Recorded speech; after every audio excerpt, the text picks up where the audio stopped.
ASAP Ferg. Yeah.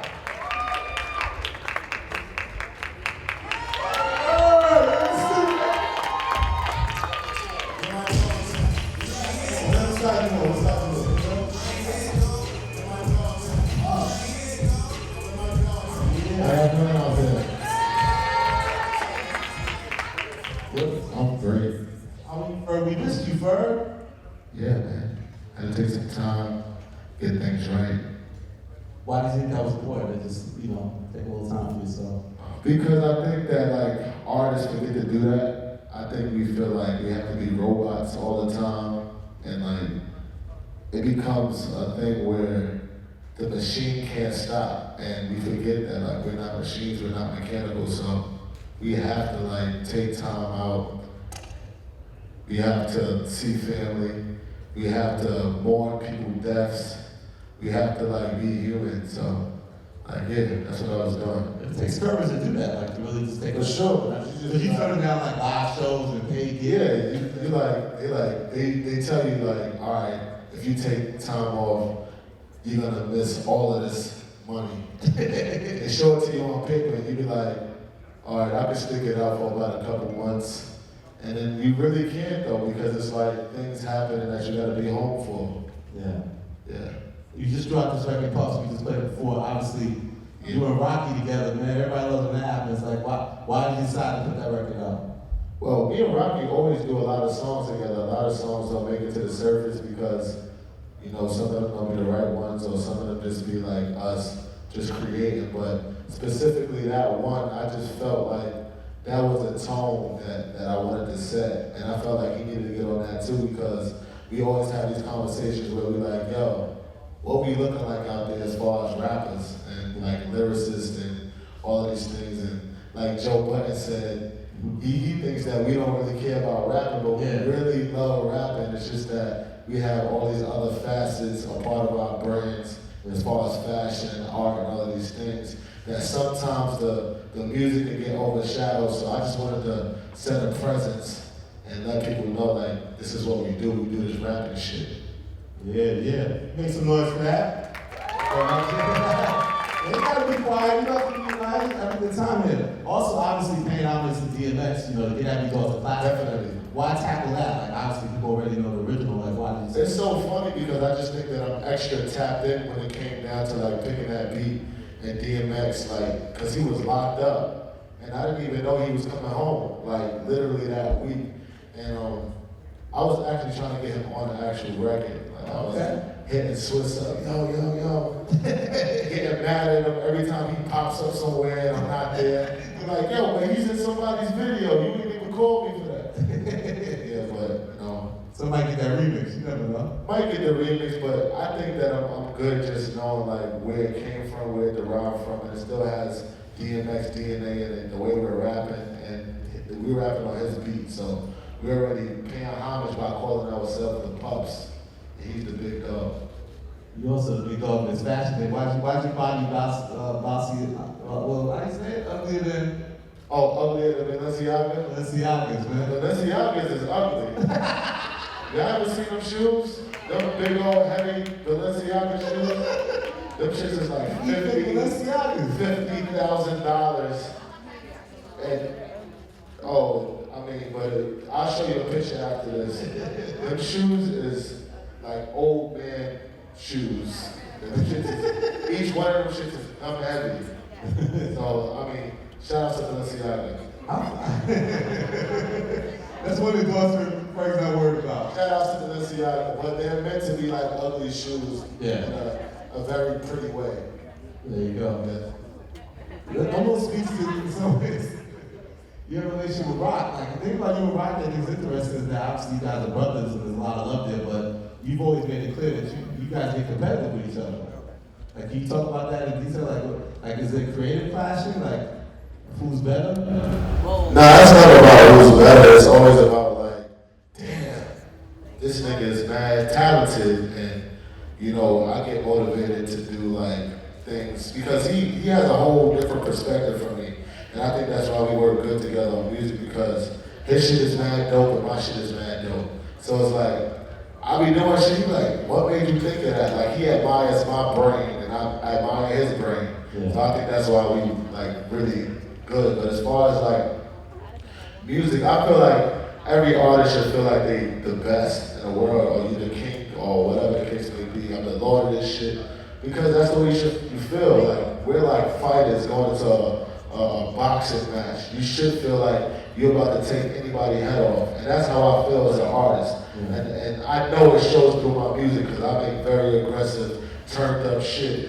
You know what I'm saying? So, I mean, that's just how I feel. Yeah. But I respect his art along with other people's art as well. Like, yeah, I know you said you like the nod to YG as a song, Hard White's on the album. He talks about he's the face of West Coast rap. right. There's a lot of ways you feel like you should be the face of New York hip hop. I don't feel like I should be. I feel like I am. I mean, like, who else is? Like, who else is giving out consecutive hits? Like, all my singles went platinum. Yeah. I'm putting out, period. All my singles went platinum. Whenever, like, somebody come to New York City, they call me. You know, come out to the Garden. That's true. I perform at the Garden every year about 5 times. I perform at the Barclays Center about 10 times. Floor seats every time I'm going to a basketball game. I'm the king of New York. Yes, sir. And anthems, like, can we just detail some of the anthems for people that made it, this has been going on since, 2013. It started with Work. Like, wow, talk about Work. Like, I don't really know how that song came together. And, like, did you know that was going to be one of those, like, anthems that it became? I knew Work was going to be crazy. I always know which songs is going to be anthems. It's just, I never know how crazy it's going to go. Like, with Work, when I did it, it was almost like too easy not to do. Like, I'm always into like choosing different sonics and how to like challenge my listeners and just making like extra weird, like artistic, avant-garde music. But at the same time, that shit was like a groove that I couldn't get away from. So when I heard the beat, I got emailed the beat, and I'm just like sitting on the edge of my bed and I'm bumping to that shit. And at the time, it was like Don't Like and Chief Keef and the whole like Chicago drum music. Yeah, Chicago in the building. The whole drill music was popping. And I kind of like took that cadence and like just did it in a New York way and add my ad-libs to it. And then like when I was rapping to the beat, my manager woke up, because this is when I was sharing a room with my manager. Like, I had no bread. Like, we both had like 2 beds in the room, and he was like, yo, that shit, he doesn't like shit. So he's like, yo, that shit is fire. So that kind of validated what I was doing, and I kind of ran with it. When I first started playing it, like for the homies and shit, they went crazy. And that was the song we turned up to a lot before we went out. And like a lot of the times when my friends turn up to the music, that's how I know which ones is gonna go. Interesting about you is you make these classics and then you turn up and you had the connection to Puffy, the remix, the power of remix, we know what that is. Like, your remixes is off the charts. Like, how do you approach that? A lot of times I notice that you deliver new verses and you put together a very diverse group of guests on these records. Like, how serious do you take time to put the remixes together for these songs? I think the remixes are less important now, because I just feel like why remix a song, you could just make a whole nother song, a whole new song. But like before, I'm stuck, my mind is stuck in like early 2000s. I'm pretty sure y'all can see that. Like, I just look like an old Puffy or goddamn Missy Elliott video all the time. So like my mind is like remixes, R&B and hip hop. It's like, that the essence that I grew up with music. So that's why I took it so serious as far as remixes. Y'all gotta have the craziest remixes. Yeah, posse cuts. But niggas don't even care about that shit like that. Like, I even feel like people don't even really care about the remix. Like, they want that first hit and then they just like, all right, we go to the next thing. So, but like, I cared about it, and I always cared about like being able to take a song that was great and make it greater. I always think about the time when like, well, this is my approach now. Like Michael Jackson, he had Teddy Riley produce his album, and what they did was they created a whole album together.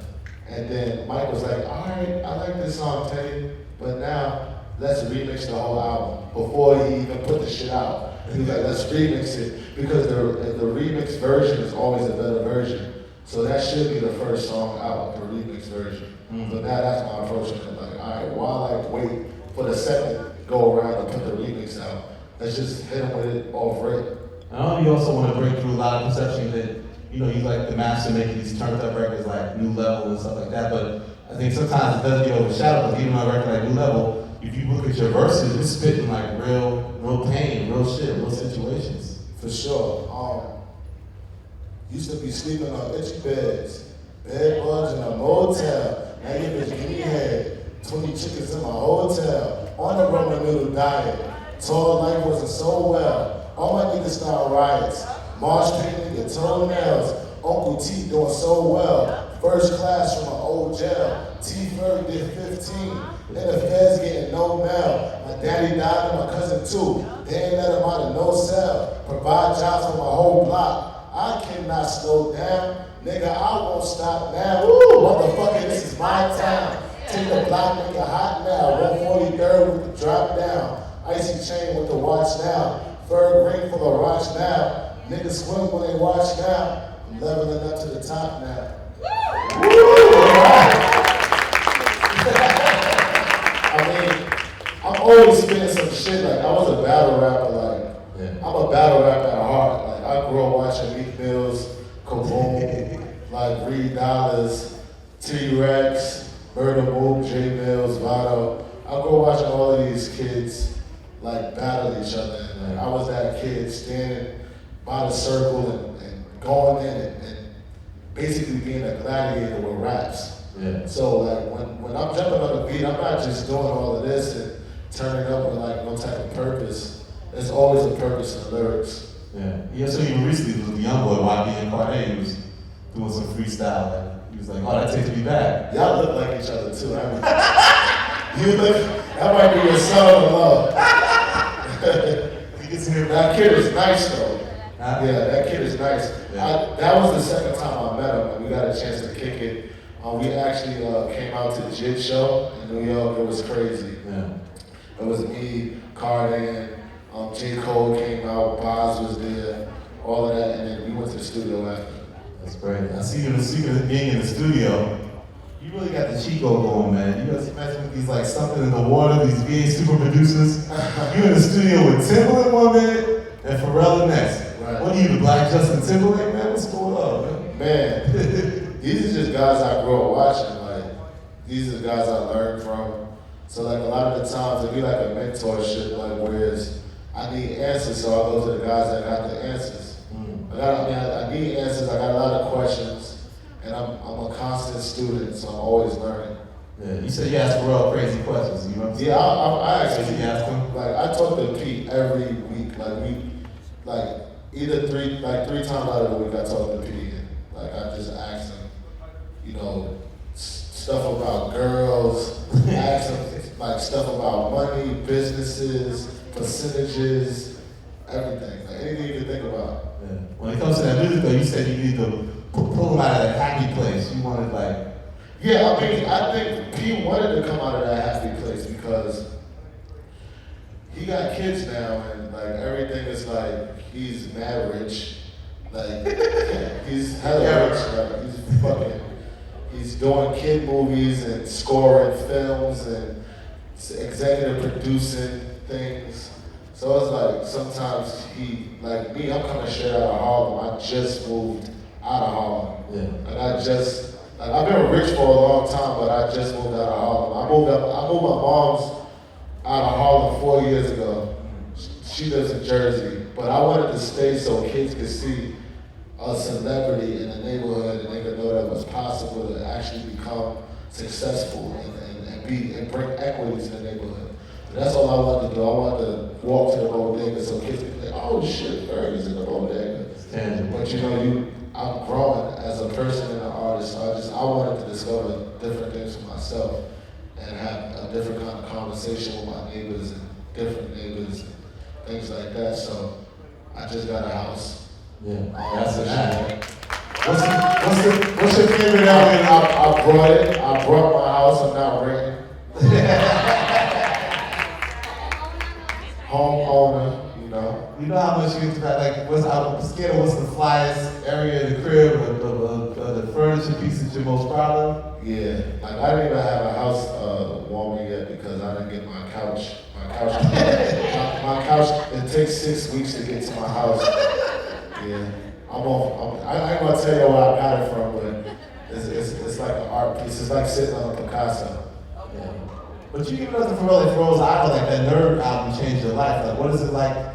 You know, for people that don't know, talk about how that record impacted you. And what is it like really sitting there working with one of your idols going on? Well, with NERD, the album, it changed my life because I'm one of them kids that was like in the hood, being misunderstood, going to junior high school, and kids is like, yo, what the fuck you got on? What is that? Like, I heard Kanye say it in an interview where he said, it was like one of his first interviews, he said he dresses like almost costume, like whereas it's from another era or a different dimension. And I always been that kid, like I was dressing like I was in the video at school.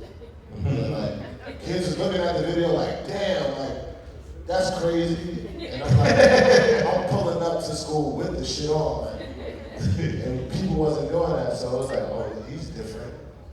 And you know, I could have a whole conversation with the girls that came to the neighborhood about what they had on, a Celine bag or whatever, and they like, damn, like, all right, he's a Martian.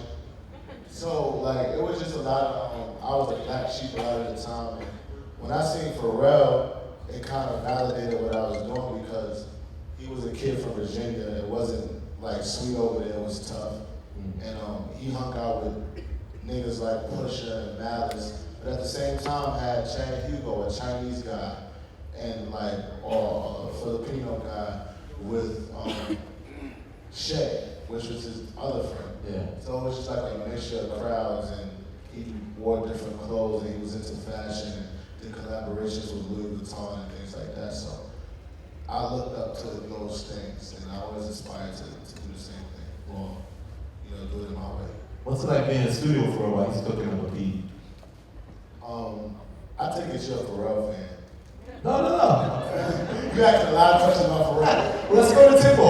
I'm interested to know the differences in that. Like when you approach music with tempo. I'll answer both. Yeah. So with Pharrell, it's like magic because he's a Martian as well, and like he's making beats from scratch, and like it's a spectacle to watch. Like I don't know how to make beats. I don't know how to. That's like another language as far as like pressing an MPC or playing instruments and like bringing a choir in and just doing keys and shit like that. Like I can hear it and I know what I want in a beat, but he's actually constructing it. He's like a Gemini, like just putting that shit together. And the same thing with Timbaland. When I went in to see Timbaland, it's like I'm asking him I'm trying to get all the codes, like 2 minutes. I'm like, yo, so what was you thinking when you made Rain with Missy? What was you thinking when you was working with Aaliyah? Like, do you got any like Aaliyah vocals that I could use? Like, all right, what was she like? Was she jiggy? Like, what was it like?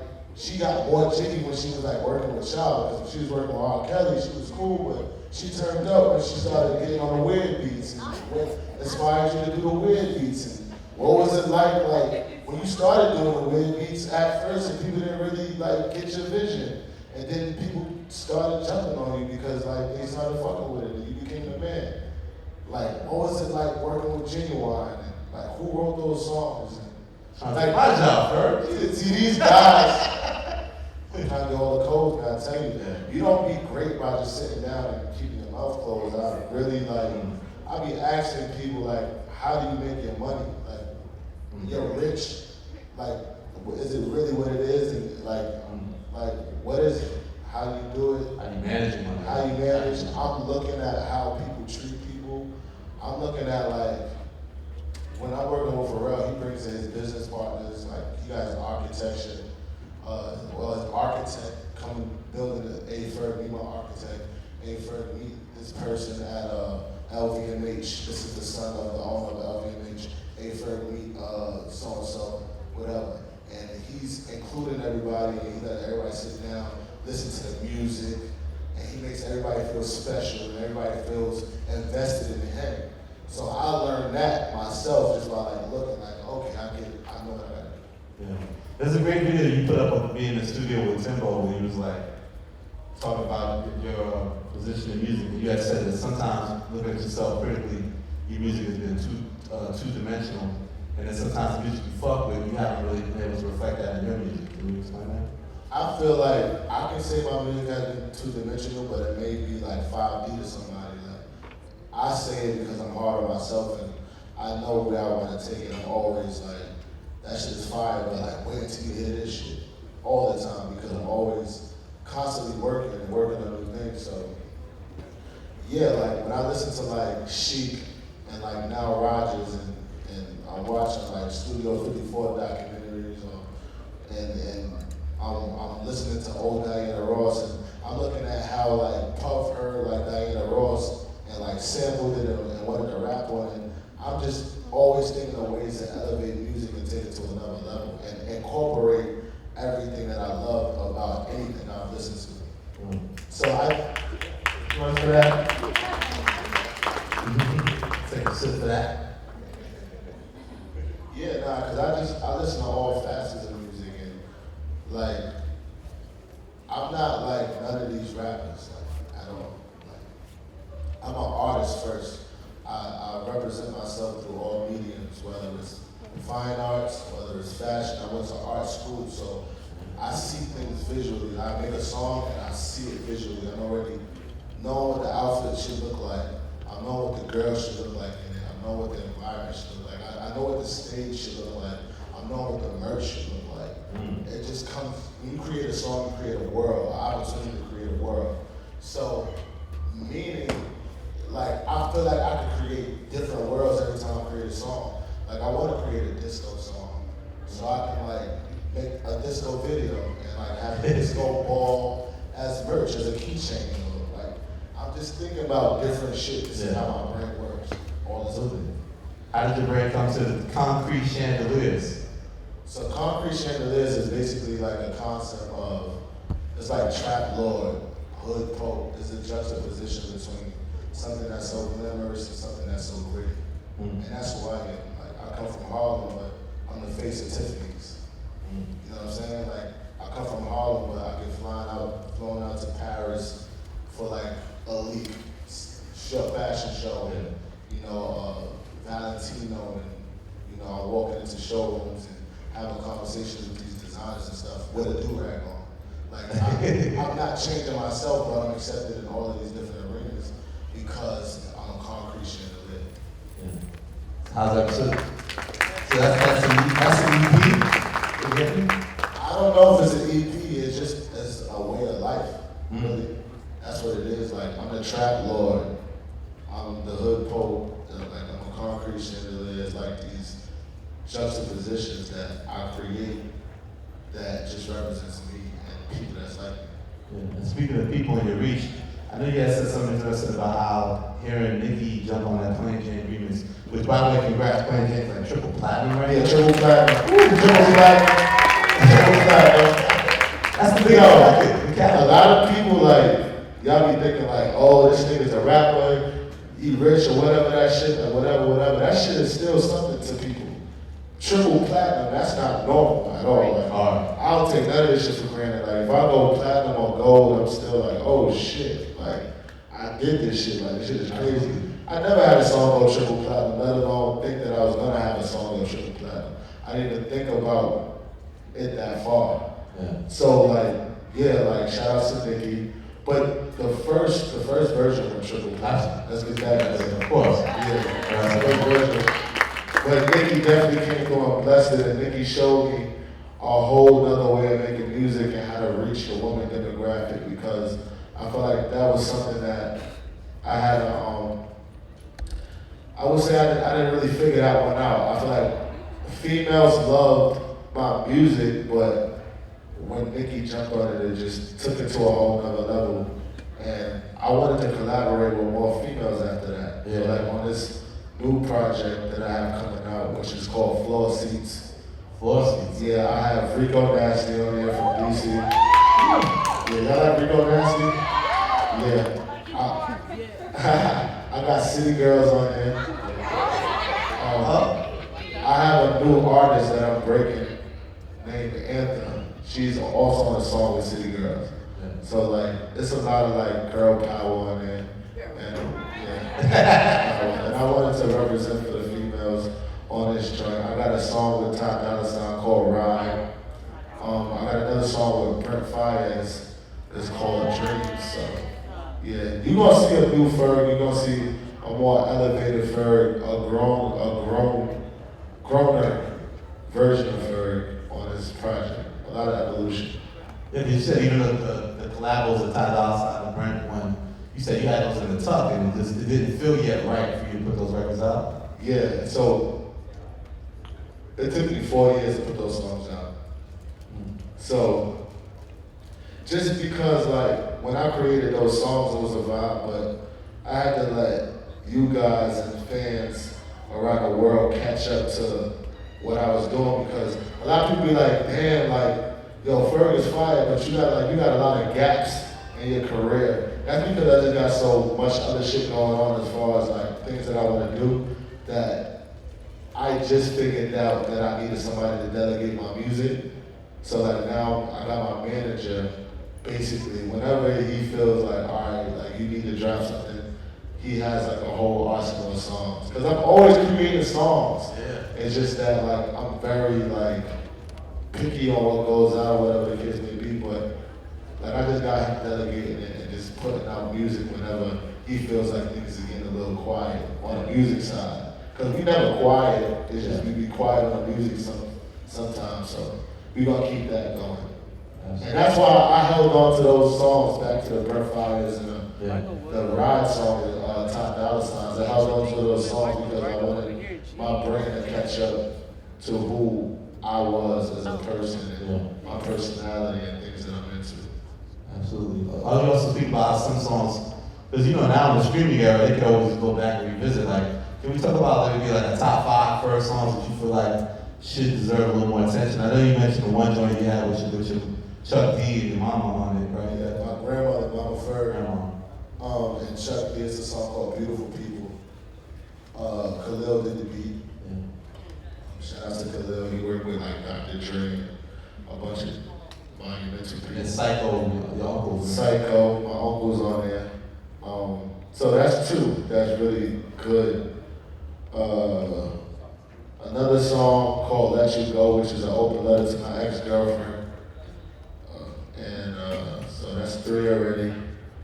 Another song that you can dissect would have to be Thug Cry, which is about my uncle who did 15 years.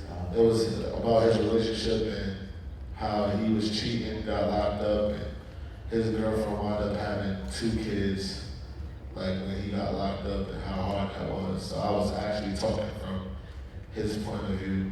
And there's another song I got called Trust Issues, which stems from like, I talk about like walking into a room and seeing my father cheating on my mom, me thinking that the girl was my mom, but she wasn't, and like how we're kind of conditioned since we was like slaves to kind of, we was desensitized from a lot of things and also been programmed to like do things that we do now. So that's what that song talks about. So that's my top 5. So you also said sometimes now it seems like you have to add visuals to a lot of things for it to really get the light it deserves, right? Yeah, because people hear with their eyes now.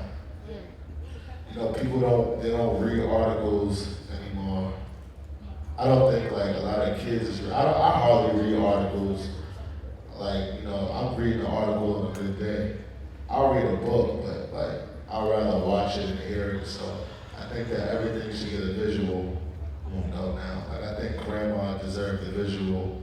We were trying to make a visual happen for Strive, my song with Missy, which is one of my idols. Yeah, there's a lot of things that need visuals. And you're gonna see a lot more visuals from me. You also said how it's a challenge for you to deal with this whole social media era. Like everybody wants to know what's going on with everybody all the time, but like someone like you still do have certain mystique, like in your career. Like why is that important to maintain? Well, I'm kind of going with the flow now because it's like before I would just be like, I move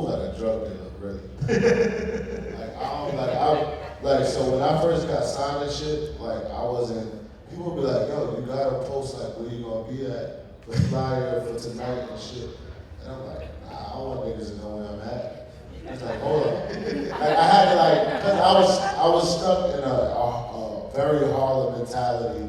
I moved with a lot of like OGs and like old drug dealers and killers. So it's like the way they move, like I'm like going to the gym and like for my membership signing a different name and shit. Like, but it's like I'm not even that person. It's just that like I got that mentality. So I had to kind of get used to the whole social media thing and get used to like putting my business out there because it's what people want to see. Is what I get like paid for. Is my bread and butter. So I had to figure out a way to like a comfortable way of doing it. Yeah. If you may.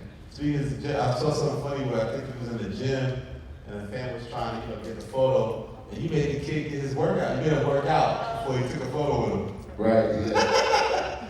Yeah, I like doing funny shit like that. Like I get a kick out of shit like that. Like I seen a kid, little white scrawny kid. He was like, "Yo, Ferg, can I get a picture?" And like usually I just be like locked in, like in my zone. I can't take it right now. I'm sweating. I'm looking crazy. But I said, "Nah, I can't take it right now. I'm working out." But he went to the side and he was like just chilling. And I'm like, "Yo, what you doing? Why you not working out?" I said, "You just sitting there, like I seen you do like some leg ups, but like you did 5 and you just started chilling." So I said, "Yo, come in." So I was doing the same workout he was doing, but I was like, I'm gonna kill him, I'm gonna bust his ass right now.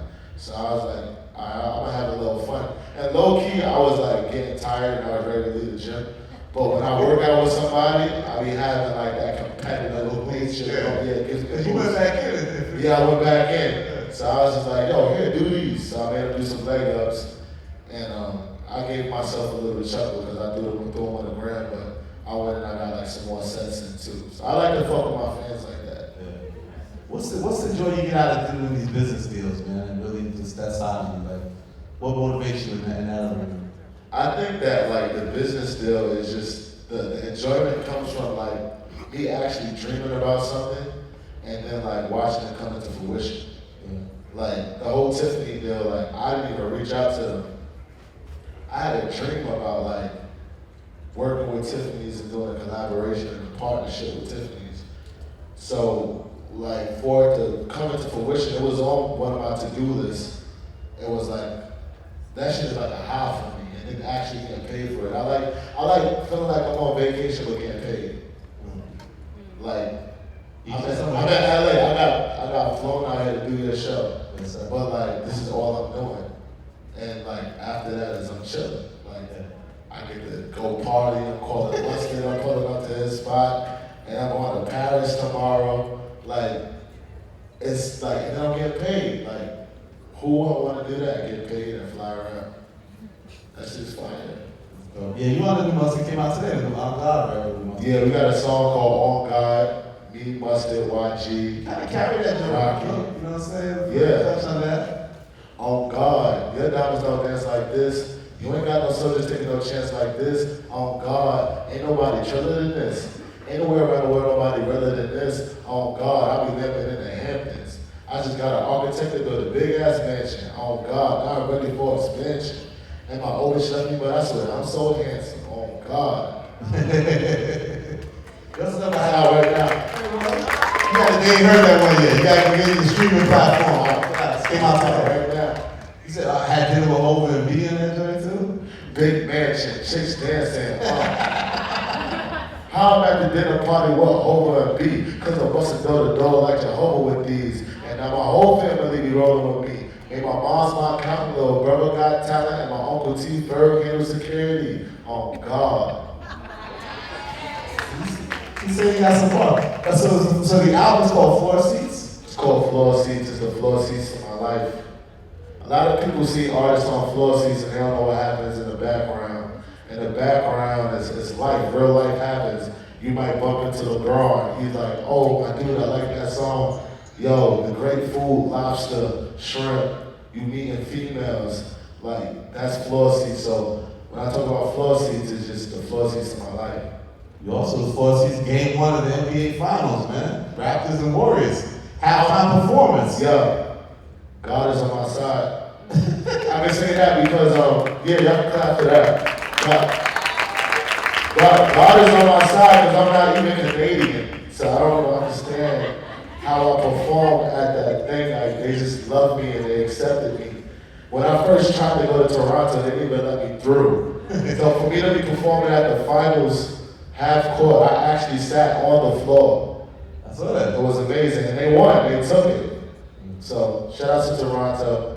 Shout out to the Raptors. Thank y'all. Appreciate y'all. You also said you never dreamed that you'd have your own bike.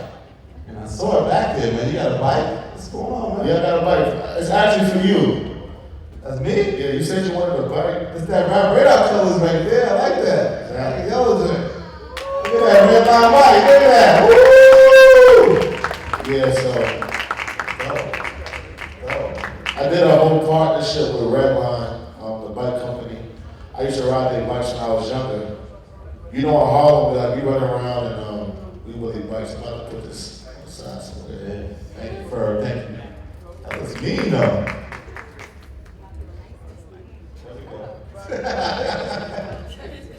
Yeah. Is that blocking you?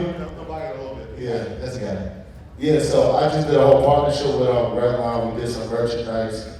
We did a special install at Stadium Goods. Shout out to Miss Info for allowing that to happen. Miss Info, and yeah, like a lot of the kids, I think that bike thing is good because like kids ain't really exercising like that. And I know that when I was a kid, I was riding a lot of bikes. I was outside, I was being active, so this just gives people an opportunity to be active and kids to interact with their friends and be outside and get out the house from playing the video games. Yeah. They get to go outside and mingle with each other and talk to people. Yeah. Did I see you going backwards on the bike too? You see me going backwards, you see me going frontwards, you see me I'm out here, bro. So where we getting this floor seats, man? You know, people are hungry, man. Floor seats, we looking at Dion. Where Dion? Where's Dion at, man? 7-Eleven. 7-Eleven. I love him. Yeah. The normal EP is the full album, floor seats. Yeah, floor seats. And I want to give a special shout out to my team. Like, a lot of people don't know, like, with an artist, you see the artist shining. They shine bright because of their team. I got a whole team of people and a machine that helps me. You know, Shawnee, Brian Leach, who signed me in my deal, Dion, T. Ferg. I see him with me all the time. That's the big light-skinned dude. That's my uncle. You know, my assistant. And, you know, it's like a whole team of people that make this thing happen. So I appreciate that. My mom was a huge portion of my team. Absolutely. Yeah. What was like getting that bad boy chain from Puff, man?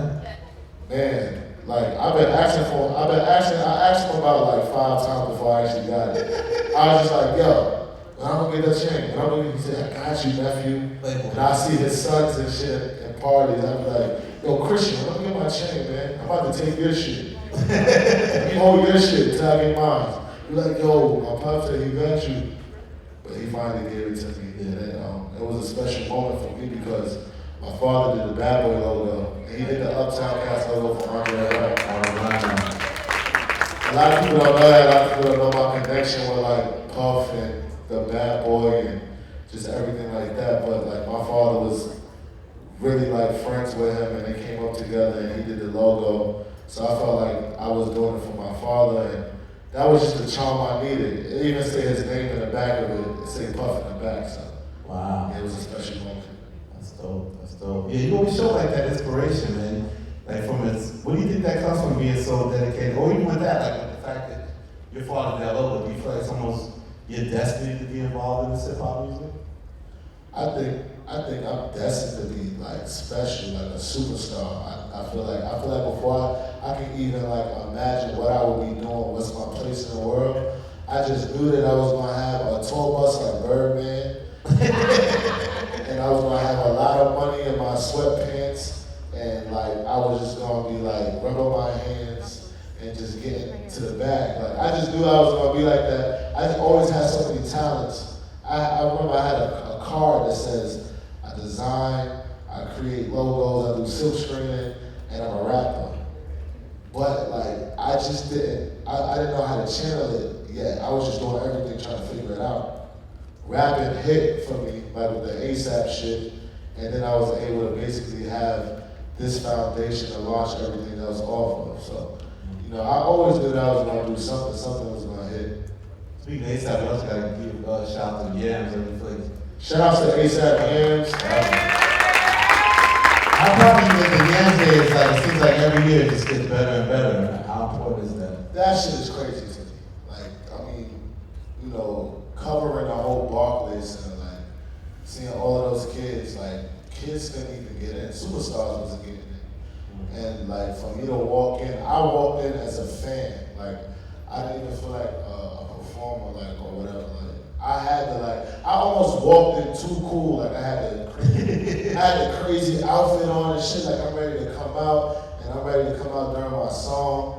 And then I realized, I'm like, this shit is a celebration. This shit is a party. This is not even about me. This is about Yam's spirit. This is about all of our spirits coming together and just enjoying this moment.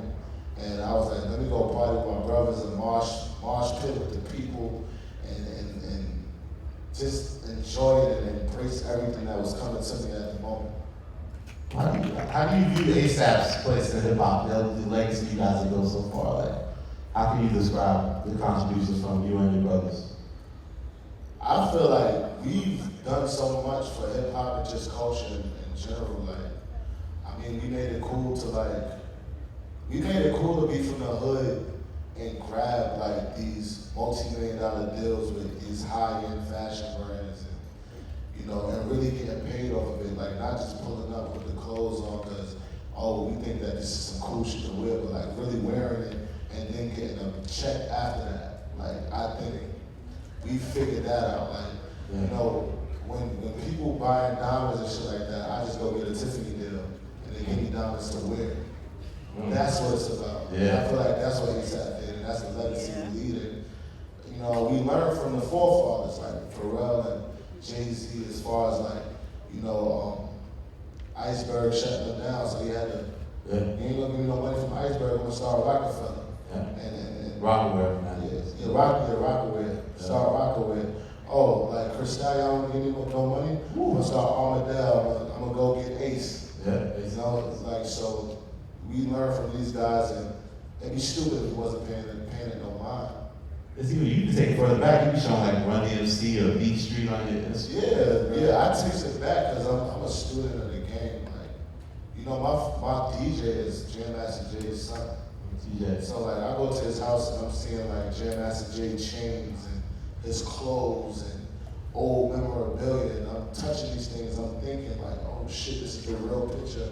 This is his real Adidas shoe right here.